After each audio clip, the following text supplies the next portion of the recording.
Forget the fairy tales of rising stars gracefully ascending the ranks. Bianca Andreescu was not a gentle bloom, but a sudden eruption, a seismic event that shook the foundations of professional tennis.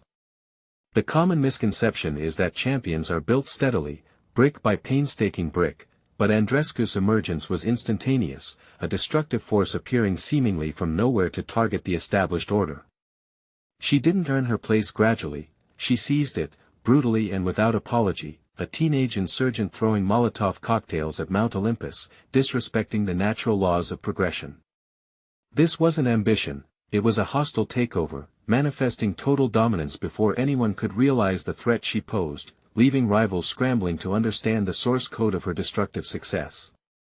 The true terror of Andreescu's early game was the psychological warfare she waged, approaching the court with an almost predatory gaze, a singular drive to dismantle opponents using weapons they couldn't see coming. She arrived in 2019 not as a promising junior, but a fully formed tactical assassin, possessing a chillingly adult understanding of how to inflict maximum emotional damage on court. Her run to the Indian Wells title was a declaration of war, immediately followed by the shocking, rapid-fire brutality of her U.S. Open Blitz, where seasoned players watched their careers disintegrate under the sheer unpredictability of her varied attack. Before this onslaught, no Canadian teenager had possessed such raw, unrefined menace, immediately vaulting her into a realm where only hardened veterans usually belong, demonstrating an unnerving capacity for rapid, violent adaptation. What truly set Andreescu apart was the unholy synergy of her power and her cunning, wielding heavy ground strokes with the subtlety of a surgeon's scalpel, disguised by the volume of a sledgehammer. She possessed an arsenal that defied traditional categorization, shifting seamlessly from brutal baseline rallies to delicate, agonizing drop shots, forcing opponents into a perpetual state of doubt and second-guessing.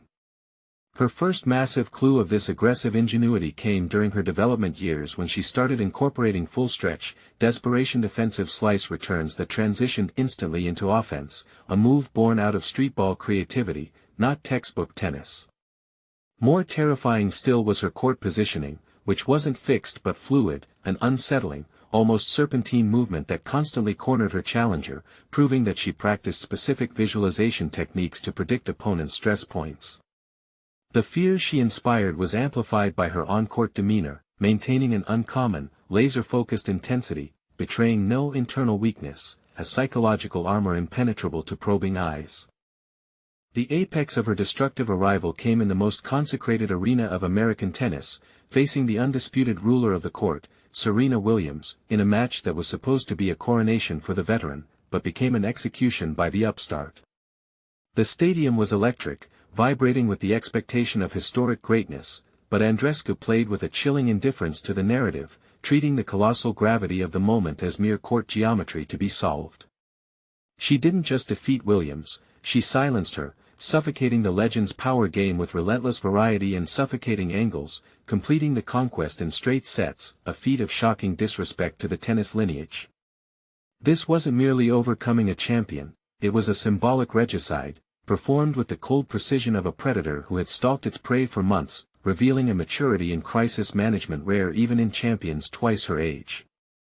The most unsettling aspect of her triumph was the unnatural mental toughness she showed, the ability to close out the biggest match of her life, not with nerves, but with ice in her veins, demanding victory from herself with an unreasonable intensity. We often celebrate the spectacular nature of her shots, but the true surprise was the steel curtain of her resolve, a dark core of certainty that refused to bend under the crushing pressure of 24,000 screaming partisans demanding her failure. The unexpected twist arrived immediately after her destructive ascent. The body, perhaps unable to sustain the overwhelming output of mental and physical energy required for such radical success, began to betray her, initiating a frightening cycle of subsequent injuries. She was the one who famously adopted the practice of smashing success, by focusing intensely on aggressive goals, a psychological tool that fueled her rise but perhaps exhausted her corporeal limits, leading to repeated, costly breakdowns. Her career since the cataclysmic U.S. Open has become defined by this spectral trail of physical vulnerability, a grim reminder that such meteoric, violent climbs often demand a terrifying toll, suggesting a profound cost for such rapid dominance. The question remains, hanging heavy over the tennis world like a thick fog of dread, was that peak triumph merely an impossible, unsustainable burst of energy, too fierce for the human frame? Did Bianca Andreescu's stunning display of power and poise ultimately reveal a terrifying flaw in the formula for sustained greatness?